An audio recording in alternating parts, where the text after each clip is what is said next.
5월은 가정의 달입니다. 가정의 달을 맞이해서 우리 교회에서는 행복한 가정이라는 주제를 잡고 한 달 동안 가정에 관한 말씀을 듣게 되겠습니다. 보통 사무엘상 1장의 말씀을 근거로 해서 설교를 하면 한나의 기도라는 주제로 설교를 할 때가 많습니다. 그렇지만 오늘은 그 한나를 사랑한 엘가나의 사랑에 초점을 맞추어서 하나님의 말씀을 살펴보도록 하겠습니다. 그러면 엘가나의 가정 상황에 관해서 간단하게 세 가지로 나누어서 말씀을 보도록 합니다. 첫째, 이 사람은 에브라임 사람이다 이렇게 되어 있습니다. 성경 1절에 에브라임 산지 라마다임 소빔에 에브라임 사람 엘가나라 하는 사람이 있었으니 이렇게 말씀을 하시는데, 이 엘가나가 에브라임 사람이라 할지라도 에브라임 지파에 속한 사람은 아니다라는 것을 알아야 하겠습니다. 이 엘가나의 자식이 나중에 사무엘이 되지 않습니까? 그 사무엘의 족보를 역대상 6장의 말씀을 근거해서 쭉 살펴보니까 이렇게 되어 있습니다. 레위 자손이 있고 그 레위 자손의 후손 가운데 그핫이라는 사람이 있는데 그핫의 후손으로 사무엘이 나오더라, 그런 얘기입니다. 그렇기 때문에 사무엘의 족보를 거슬러 쭉 올라가면 거기에는 레위 지파의 족장이었던 레위가 나온다 하는 사실을 알게 되는 것입니다. 그리고 이 사무엘이 나중에 누구 밑에서 봉사를 하는가 하면은 성막에 들어가서 엘리 제사장 밑에서 봉사하는 것을 보게 되고, 나중에는 엘리 제사장의 뒤를 이어서 이스라엘의 제사장이 되는 것을 성경을 통해서 볼 수가 있습니다. 그러니까 아무나 성막에 들어가 가지고 봉사할 수 있게 되는 것이 아니라는 얘기고, 아무나 제사장의 뒤를 이어서 제사장이 되는 것은 아닙니다. 왜냐하면 성경에 분명히 말씀하시기를 레위 지파에 속한 사람만이 성막에서 봉사할 수 있고 레위 지파에 속한 사람만이 제사장이 되어서 제사를 집례할 수 있도록 되어 있기 때문입니다. 그래서 이와 같은 정황들을 볼 때 오늘 1절에서 말하는 것, 에브라임 산지에 엘가나라는 사람이 살았다, 이 말만 가지고 엘가나가 에브라임 지파에 속해 있는 사람이다 이렇게는 볼 수가 없다, 그런 얘기입니다. 그래서 성경 전체를 비추어서 살펴보니까 이 엘가나라는 사람은 레위 지파의 사람이었는데 어떤 이유에서인지는 모르지만은 이 사람이 에브라임 산지, 에브라임 지파가 사는 그곳에 가서 살게 되었다 이렇게 말할 수 있겠습니다. 두 번째는 엘가나는 여로함의 아들이요 엘리후의 손자요 도후의 정손이요 숲의 현손이라고 2절에서 말씀하고 있는데, 한 사람을 소개하면서 그 사람의 조상을 4대까지 소개하고 있는 경우가 많지 않습니다. 내 아버지가 누구고 할아버지가 누구고 정조 고조 할아버지가 누군지 이런 부분에 관해서 설명하는 사람들이 많지 않은데, 오늘 엘가나에 관해서는 이렇게 설명을 하고 있더라는 것입니다. 어떤 의미를 가지고 있는가 하면은 엘가나의 가문이 적어도 보통 가문은 아니다. 그 지역에 있는 많은 사람들이 그 사람의 이름만 들어도 그 집안 사람, 뼈대가 있는 사람, 그리고 훌륭한 가문의 후손, 이럴 정도로 나름대로 알려져 있는 가문의 사람이다 라는 것을 우리에게 말해주고 있는 것이고, 더 나아가서 사무엘상 전체에서 처음부터 이렇게 사무엘서를 시작을 하면서 족보에 대해서 얘기를 하고 있는 것은 어떤 의미를 주는가 하면은 사무엘서 전체가 상이든 하든 한에 할 것 없이 사무엘서 전체가 역사적인 사실을 기록해 놓은 책이다 하는 것을 우리에게 전달하고 있다는 것입니다. 이 성경이, 이 말씀이 허무맹랑한 소리가 아니다, 뜬구름 잡는 얘기가 아니다, 역사적인 객관성을 입증할 수 있는 그런 말씀이다 하는 것을 우리에게 2절의 말씀이 보여주고 있다라는 얘기입니다. 그리고 세 번째는 이 엘가나의 아내가 2명이었다는 사실입니다. 첫 번째 아내가 한나라는 여인이었고 두 번째가 버닌나라는 여자였습니다. 성경은 분명히 일부 일처제를 주장하고 있는데 어떻게 해서 레위 지파에 속해 있던 이 엘가나라는 사람이 하나님을 좀 더 가까이 섬긴다고 하고 많은 사람들보다도 좀 구별된 그런 사람으로서 하나님을 섬기는 엘가나가 어떻게 해서 부인을 2명이나 얻게 되었는가? 그거는 바로 한나라는 첫 번째 여자가 아이를 낳지 못하니까 할 수 없이 종족 번식을 위해서 두 번째 아내를 얻었다, 이렇게 볼 수가 있겠습니다. 성경에 보면요, 이 한나가 아이를 낳지 못했을 때 이미 버닌나에게는 몇 명의 아들, 딸이 있었다라는 것을 밝혀주고 있습니다. 엘가나가 제사를 드리는 날에는 제물의 분깃을 그의 아내 버닌나와 그의 모든 자녀에게 주고 그랬는데, 여기 그의 모든 자녀에게 주고라는 이 말을 원문에 근거해서 좀 더 정확하게 번역을 하면 그의 모든 아들들과 딸들에게 주고, 이렇게 되어 있습니다. 그러니까 원문 성경에 근거해 볼 때 아들도 복수고 딸도 복수로 나오기 때문에 적어도 버닌나의 자식은 4명 이상은 되었을 거다라고 볼 수가 있더라, 그런 얘기입니다. 그렇기 때문에 한나는 아이가 없어서 마음에 고통스러워하고 있을 때 이미 둘째 부인 버닌나를 통해서 엘가나는 4명 이상의 자식을 낳은 그런 상태에 있었다라고 볼 수가 있겠습니다. 이것이 바로 자식이 있고 없고 사이의 문제에서 두 여인이 갈등하게 되고 반목하게 되고 서로 대립하게 되는 이런 현상이 이제 성경 이후에 나타나는 것을 볼 수가 있습니다. 그러니까 한나가 불임녀였다 하는 이유 때문에 한 여자를 더 얻어서 아내로 삼았지만은 이것조차도 성경이 원하는 것은 바는 아니고 성경이 말씀하시는 바는 아니지만은 그럼에도 불구하고 어쨌든 두 번째 사람을 얻어서 그 사람을 통해서 자식이 이렇게 번식해 가게 되었는데, 이럴 때 자식이 있고 없고에 따라서 이제 두 여인 사이에 심각한 갈등과 문제가 제기가 된다, 그런 얘기입니다. 두 번째는 엘가나는 온 가족과 더불어 여호와께 예배를 드렸습니다. 조금 전에 말씀을 드린 것은 엘가나의 육적인 상태가 어떠한가, 이거를 말씀을 드린 겁니다. 그 사람은 레위 지파에 속해 있는 사람인데 에브라임 산지에 가서 산 사람이다. 그리고 그 사람에게는 두 아내가 있었다. 이거는 엘가나의 육적인 상태가 어떠했느냐 하는 부분을 설명한 부분이고, 이제 여기 두 번째는 엘가나의 영적인 상태가 어떠했는가 하는 부분을 말씀하고 있는 것입니다.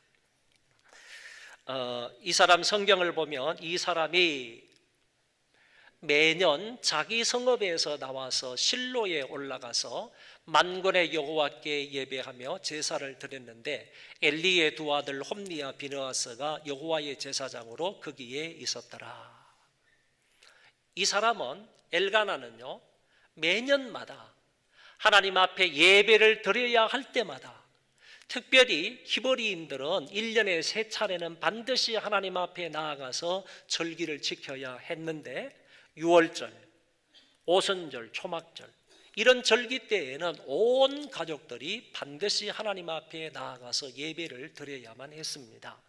그런 것뿐만 아니라 다른 절기 때와 그리고 특별한 때에는 반드시 이 엘가나가 자기의 가족들을 함께 데리고 가서 하나님 앞에 예배를 드렸다는 사실입니다. 여기 실로에 올라가서 그랬는데 이 실로는 다른 말로 하면 하나님의 집이라는 뜻을 가지고 있고 아울러서 성막이 있었던 곳을 말하는 것입니다. 그 당시에는 성전이 짓기 이전이기 때문에 성막이 실로에 있었기 때문에 자기가 지금 살고 있는 것은 라마다임 소빔이 아닙니까? 라마 지역이 아닙니까?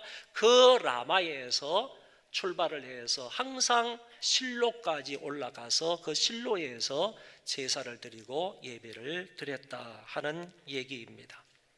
또 다른 성경에 보면 매년 한나가 여호와의 집에 올라갈 때마다 남편이 그같이 했다 하는 말씀도 나오고 그들이 아침에 일찍 일어나 여호와 앞에 경배하고 돌아가 라마의 자기 집에 이르니라.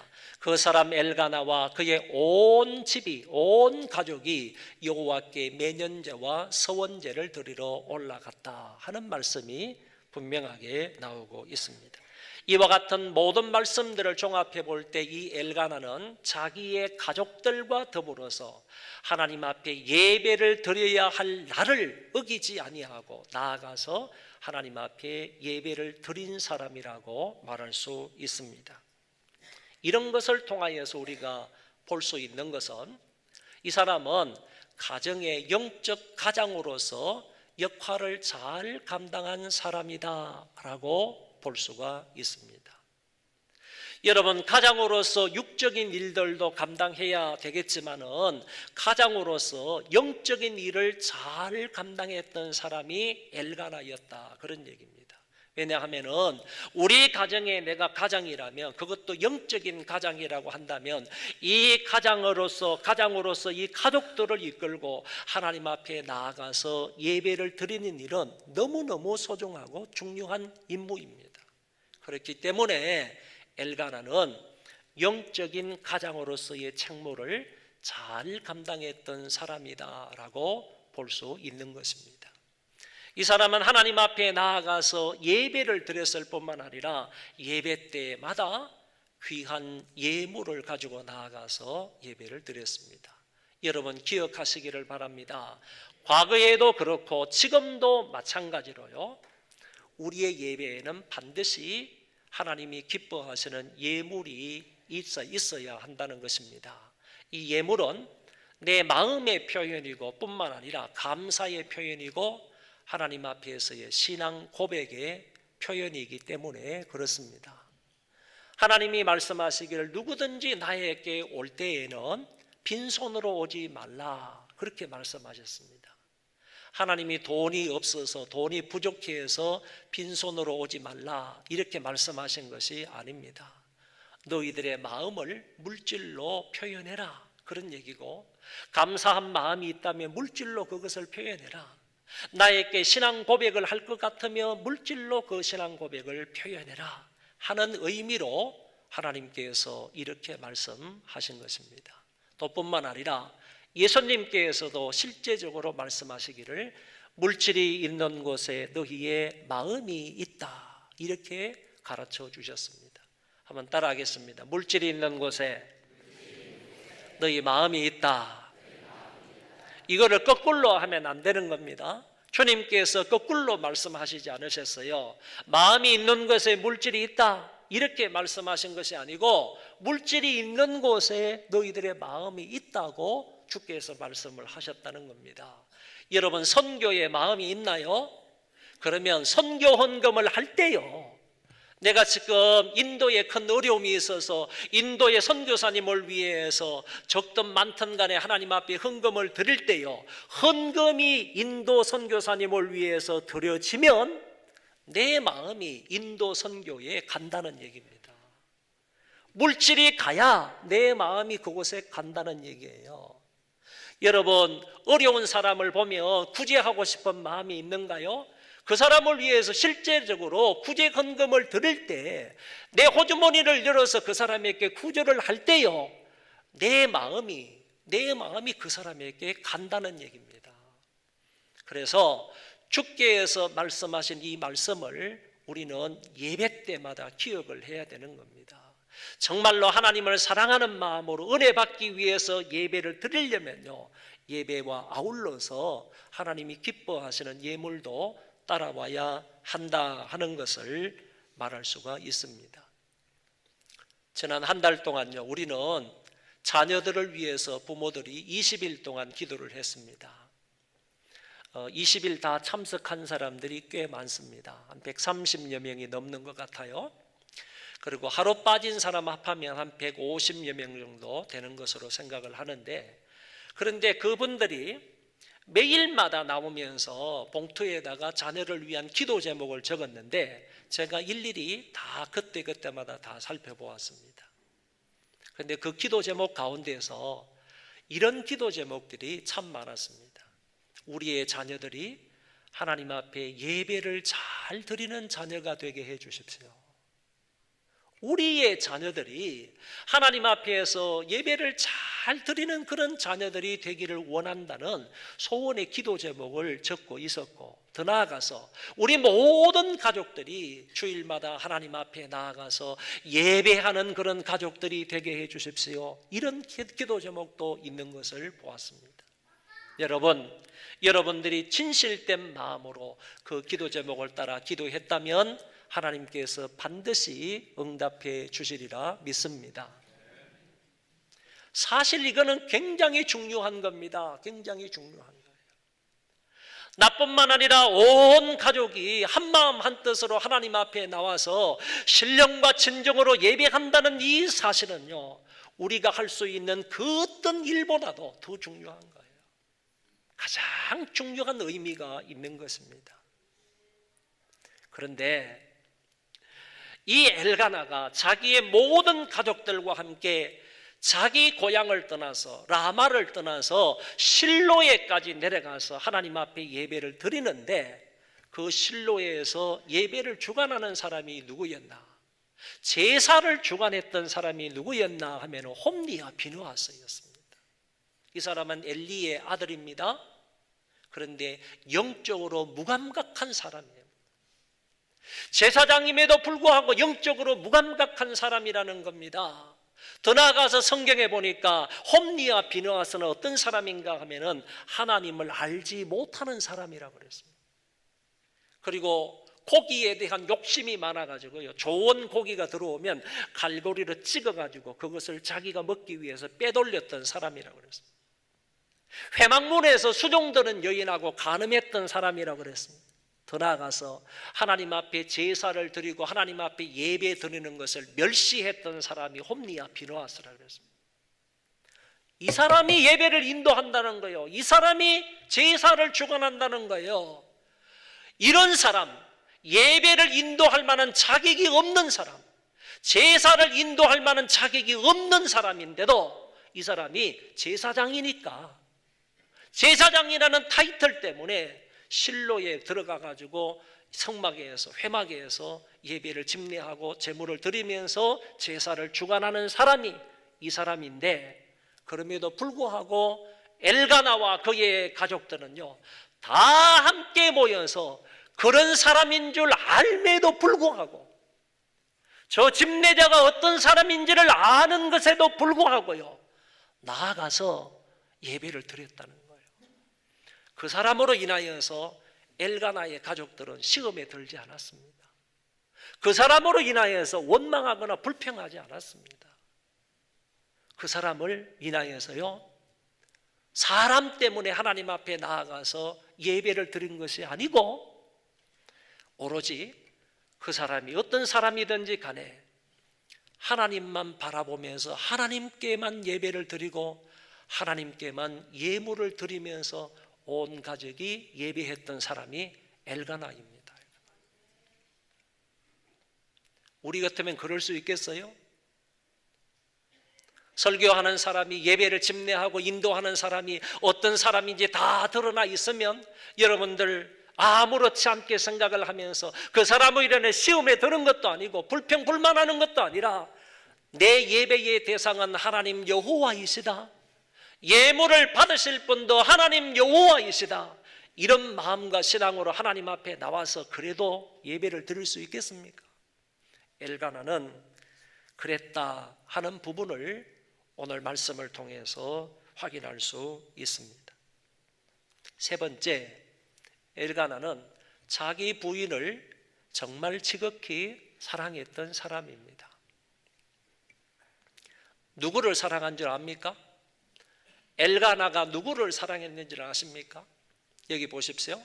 엘가나가 제사를 드리는 날에는 제물의 분깃을 그의 아내 브닌나와 그의 모든 자녀에게 주고, 여기 제물의 분깃이라는 말은 무슨 말인가 하면 성경에 보면 하나님 앞에 소원 제물이나 아니면 서약 제물이나 화목 제물이나 이런 제물을 드릴 때 양을 드리든지 아니면 송아지를 드리든지 드리면 그것을 제사장이 잡아다가 각을 떠가지고 하나님 앞에 제사를 드리는데 제물 가운데에서 하나님에게 돌려야 할 부분이 있어요. 하나님에게 돌려야 할 부분이 뭐냐 하면은 간이라든지 콩팥이라든지 이런 거 있잖아요. 간이나 콩팥이나 이런 것은 하나님 여호와께 돌려드려야 할 부위예요, 부위. 그러고 나서 제사장에게 돌려야 할 부분이 있어요. 제사장에게 돌려야 할 부분은 앞가슴을 돌려야 돼요. 그리고 뒷다리, 오른쪽 뒷다리를, 넓적다리를 제사장에게 돌려드려야 돼요.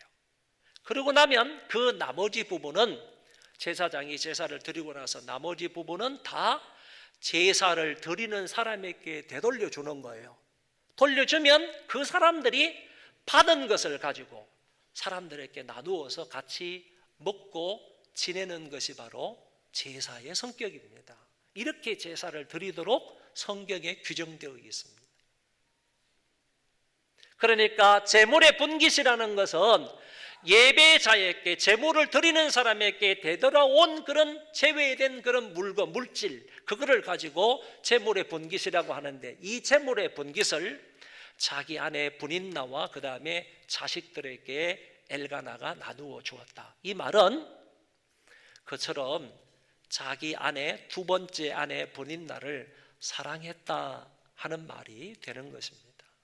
브닌나를 사랑했습니다. 그 다음에 또 보세요. 5절에 가면 한나에게는 그 제물의 분깃을 갑절로 주니, 갑절로 준 이유가 뭐냐? 그것은 바로 한나를 그처럼 사랑했기 때문이다 라고 성경은 말하고 있습니다. 그러니까 브닌나도 사랑해서 브닌나에게도 제물의 분깃을 나누어 주었고, 더더구나 한나는 브닌나보다도 더 갑절로 사랑했기 때문에 갑절의 제물의 분깃을 나누어 주었다, 이렇게 말씀하시는 것을 볼 수가 있습니다.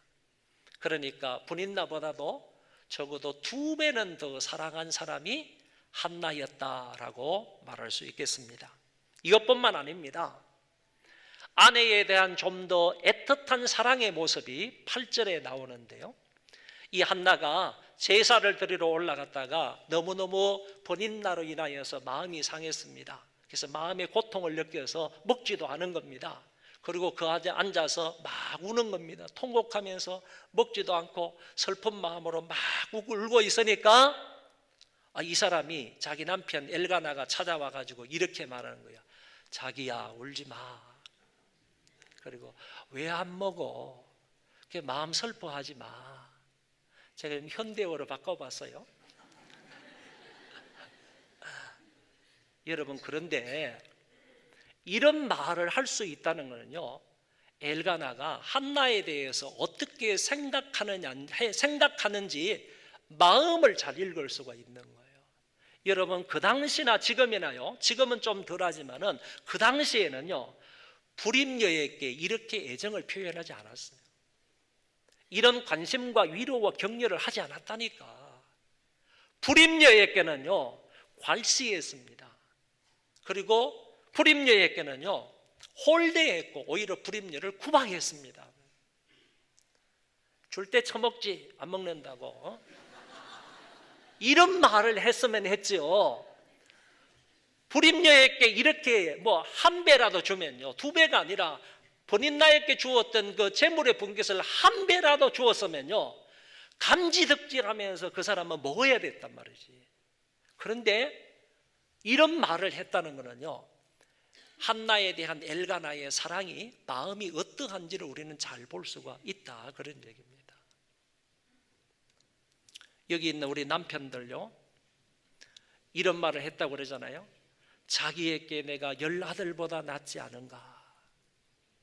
혹시 남편들 자기 아내에게, 아내가 조금 이렇게 슬플 때요, 조금 속상한 일이 있을 때 다가가가지고 여보 그래도 자기에게 있어서 내가 10아들보다 낫지 않아? 이런 말을 하면 여러분들 부인들이 어떻게 대답을 할까요? 웃기가 있네. 귀신 신나라 까먹는 소리 하고 있네. 당신이 오히려 10아들보다 나한테 더 속썩여. 10아들보다 더 문제 있는 사람이야. 이런 얘기를 듣지 않을까요? 혹시나? 여러분, 이런 면들을 보면 정말 이 엘가나가요, 한나를 얼마만큼 사랑했는지 이 모습을 볼 수 있다는 것입니다. 한 걸음 더 나아가서요, 여기에서 끝나지 않습니다. 한 걸음 더 나아가서 이 한나가 자식이 없는 것으로 인해서 마음 아파하면서 통곡하면서 오랫동안 하나님 앞에 엎드려서 기도합니다. 그러면서 이었고 서원 기도를 하는 거예요. 하나님, 나에게 아들을 주시면 그 아들을 나실인으로 키우겠습니다. 구별해서 키우겠다는 거예요. 나실인으로 키우겠다 하는 말은 술을 먹이지 않겠다는 얘기고, 그 다음에 그 머리에 삭도를 대지 않겠다는 말이고, 살아가면서 시체를 가까이 하지 않게 하겠다 하는 이런 의미가 있어요. 그래서 다른 사람들, 다른 아이들보다는 구별해서 키우겠습니다. 이런 식으로 이 한나가 서원을 한 거예요.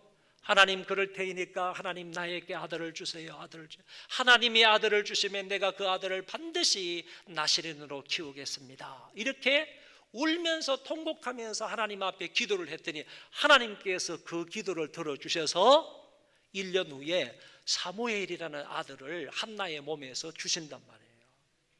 사무엘을 얻게 되었어요. 기도응답으로 사무엘을 얻었습니다. 한나가 그 사무엘이 젖대기까지 기르다가 구별되게 기른 거죠. 나실인으로 기른 겁니다. 거기에서 끝나지 아니하고요, 이 사무엘의 전 생애를 하나님 앞에 바칩니다 라는 의미로 젖된 후에 사무엘을 데려다가 엘리 앞에 드리면서 이 사무엘을 하나님 앞에 온전히 바치는 일이 일어나게 됩니다. 여러분 잘 생각해 보세요. 이 한나가 서원을 할 때요, 한나가 서원할 때 어떤 마음으로 서원을 하느냐 하면은, 하나님, 나에게 아들을 주십시오. 아들 없는 서러움이 너무 큽니다. 내 마음의 고통이 너무 큽니다.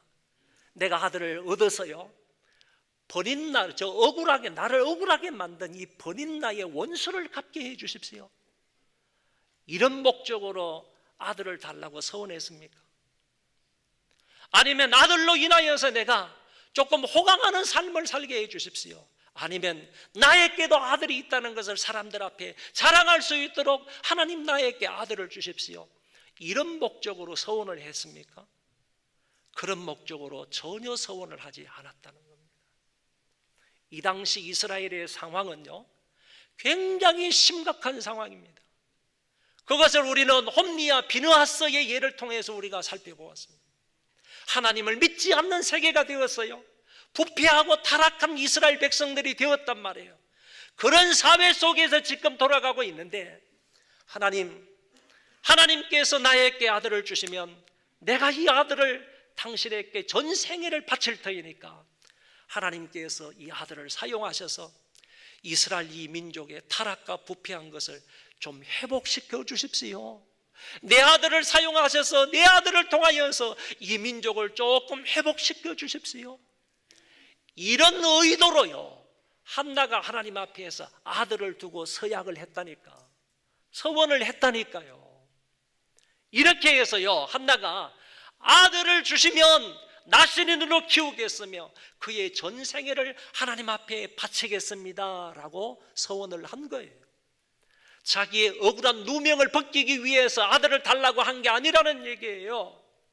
그리고 아들이 있다는 것을 자랑하기 위해서 한나가 서원한 것이 아니라는 얘기입니다.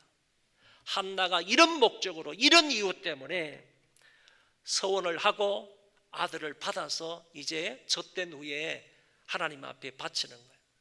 젖된 후에 그를 데리고 올라갈새 수소 3마리와 밀가루 한 에바와 포도주 한 가죽 부대를 가지고 실로 여호와의 집에 나아갔는데 아이가 어리더라. 사무엘이 아직 어립니다. 그들이 수소를 잡고 아이를 데리고 엘리에게 갔습니다. 그러므로 나도 그를 여호와께 드리되 그의 평생을 여호와께 드리나이다 하고 그가 거기서 여호와께 경배하니라 그랬습니다. 여러분, 제가 엘가나의 이 모습을 주목하라고 한 이유는 여기에 있습니다. 잘 보십시오. 이 한나가 아들을 주십시오, 아들을 주면 하나님께 바치겠습니다, 이렇게 서원을 하고 나서 실제적으로 아들을 얻었을 때 한나는 주저하지 아니하고 서원한 대로, 약속한 대로 그 아이를 하나님 앞에 바칩니다.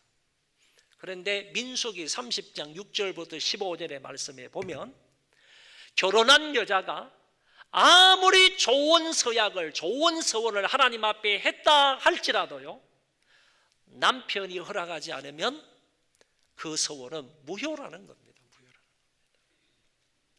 한나가 아무리 자기의 유익이라든지 이런 것을 위해서 서원한 게 아니라 하나님 영광을 위해서, 이 나라의 회복을 위해서 아들을 주시면 그 아들을 하나님께 바치겠습니다라고 서약을 했다 할지라도 남편이 그거는 아니야 라고 하면 그 서원이 무효라니까. 그 말씀이 민수기 30장에 나오더라 그 말입니다. 그런데 한나가 내가 하나님 앞에 서원을 했습니다, 이 서원을 이제 갚아야 됩니다 라고 했을 때 엘가나는 아내의 말을 그대로 100% 다 들어주었다는 얘기예요. 그래, 하나님 앞에 서원한 것이면 당신의 뜻대로 하라고, 그리고 그 서원한 것을 이행할 수 있도록 여러 모습으로 도와주는 모습을 성경에서 살펴볼 수가 있다, 그런 얘기입니다. 여러분, 여기에서 아내 한나에 대한 사랑이 엘가나가 얼마나 지극한 사랑을 가지고 있었느냐 하는 부분을 우리가 볼 수 있는 것입니다. 아내의 말을 그대로 따라 주었습니다. 그리고 아내에게 호의적인 사람이었음을 알게 되는 것입니다. 아내를 지극히 사랑했던 한 남자가 바로 엘가나였습니다. 그의 사랑은 변치 않았습니다. 매해 똑같았습니다. 작년의 것, 올해 것 계속해서 똑같은 사랑을 표현하고 있는 부분을 우리가 살펴볼 수 있었습니다. 여러분, 남편 되시는 우리 집사님들, 그리고 남편 되시는 우리 성도님들, 자기 아내를 엘가나처럼 이렇게 위로하고 격려하고 그리고 사랑할 수 있기를 바랍니다. 결론입니다. 엘가나는 레위 지파 사람이었지만은 에브라임 산지에 가서 산 사람이었다라고 말하고 있고요. 가문이 괜찮은 집안에서 태어났고 온 가족들과 더불어서 하나님을 잘 경외했던 사람이고 자기 아내를 지극히 사랑했던 인물임을 보았습니다. 오늘 우리는 엘가나처럼 레위 지파에서 태어난 사람이 아닙니다. 그리고 엘가나처럼 좋은 가문에서 태어난 그런 사람은 아닙니다. 하지만 예수 그리스도를 믿는 믿음으로 말미암아 저와 여러분들이 하나님의 자녀가 되어서 하나님의 가족이 되었습니다. 하나님의 가족이 된 것은요, 엘가나의 가문이 좋았던 것보다도 더 큰 은혜라고 믿습니다. 저와 여러분들은 그런 사람입니다. 비록 혈통적으로는 이렇게 육신적으로는 좋은 가문에서 태어나지 않았다 할지라도 우리는 지금 예수 그리스도를 믿어서 하나님의 가족이 되었다는 얘기입니다. 영적인 하나님의 가족이 되었습니다. 그러므로 영적인 가족된 우리 모두는요, 매 주일마다 빠지지 말고 모두가 나와서 하나님 앞에 예배를 드려야 되겠고, 뿐만 아니라 우리 육적인 가족들도 모두가 다 하나님 앞에 나와서 영과 진리로 예배하는 자들이 되었으면 좋겠습니다. 그리고 무엇보다도요, 자기 아내를 엘가나처럼 사랑해서 여러분의 가정이 행복한 가정이 되어지기를 바랍니다. 한 가지 더 말씀을 드리고자 하는 것은, 여러분의 가정에서요, 사무엘과 같은 영적인 인물이 나오기를 바라고요, 여러분의 가정에서 이 민족의 지도자와 같은 사무엘과 같은 그런 인물이 배출되기를 주의 이름으로 축원합니다. 기도하겠습니다. 자비로우신